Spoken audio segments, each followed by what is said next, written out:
तो बहुत स्वागत आप सभी का एक बार फिर से MP12 की एक नई वीडियो में।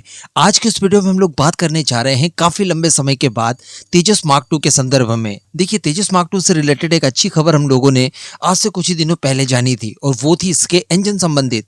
मैंने आपसे वीडियो बनाकर बताया था कि कुछ खबरें निकल कर आ रही है जिसमें ये बताया जा रहा है कि मार्च 2026 में इसके इंजन यानी F414 इंजन की डील अमेरिका और भारत के बीच में साइन हो जाएगी, जिसके बाद भारत के अंदर इन इंजन का निर्माण कार्य शुरू करवा दिया जाएगा। 80% तक की टेक्नोलॉजी ट्रांसफर की जाएगी और इसके साथ ही पहला इंजन हमें अगले 3 सालों में यानी वर्ष 2029 में प्राप्त हो जाएगा। ये इंजन तेजस मार्क M का मार्क 1 और टेड BF में जाने वाले हैं। लेकिन अगर बात की जाए इससे हटके यानी तेजस मार्क 2 के पहले प्रोटोटाइप को लेकर, जिसके ऊपर काम काफी समय पहले शुरू हो गया था और इसके लिए नए इंजन की आवश्यकता भी नहीं है, क्योंकि ऑलरेडी हमारे पास F414 कैटेगरी के 8 से लेकर 10 इंजन उपलब्ध हैं, क्योंकि हम लोगों ने रेडीमेड अमेरिका से बने बनाए खरीद लिए थे।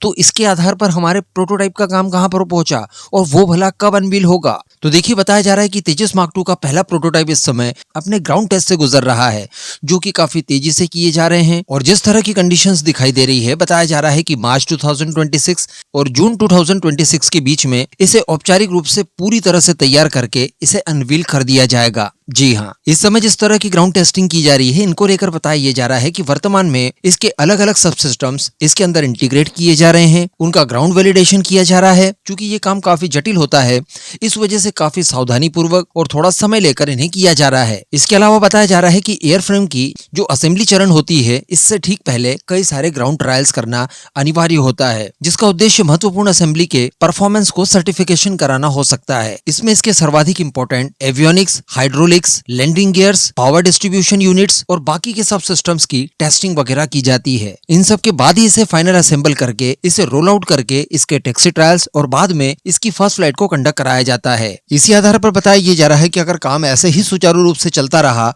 तो 2026 के अंत तक इसके फ्लाइट टेस्ट भी शुरू कर दिए जाएंगे। हालांकि यहाँ पर यह भी बताया जा रहा है कि चूंकि विमान काफी ज्यादा हाईटेक बनने जा रहा है और काफी टेक्नोलॉजिकल एडवांसमेंट चूंकि इसके अंदर किया गया है, इस वजह से सिस्टम्स के जो कैलिब्रेशन का काम है उसमें थोड़ा बहुत अतिरिक्त समय लग सकता है। तो अगर बहुत हुआ तो 1-2 महीने इन सब डेडलाइंस में डिले देखने के लिए मिल सकता है। लेकिन फिर भी मजबूती से कहा जा रहा है कि वर्ष 2026 के अंत में हर हाल में इसकी फर्स्ट फ्लाइट को कंडक्ट कराने का पूरा खाका तैयार कर लिया गया है। तो अल्टीमेटली काफी ज्यादा सुकूनदायक खबर है। ये विमान वो होगा जिसके बाद हमें किसी भी प्रकार के नॉन स्टेल्थ विमान को बाहर से इंपोर्ट करने की आवश्यकता नहीं पड़ेगी। बड़े नंबर्स में से एक्वायर किया जाएगा। शुरुआती आप 200 यूनिट्स मान सकते हैं। साथ ही ये हमारे लिए वो सारे रोल परफॉर्म करने में सक्षम होगा जो कि इस समय रफाल भारतीय वायुसेना के लिए कर रहा है। इस पूरे मुद्दे पर अब आपका क्या मानना है, नीचे कमेंट करके जरूर बताइएगा।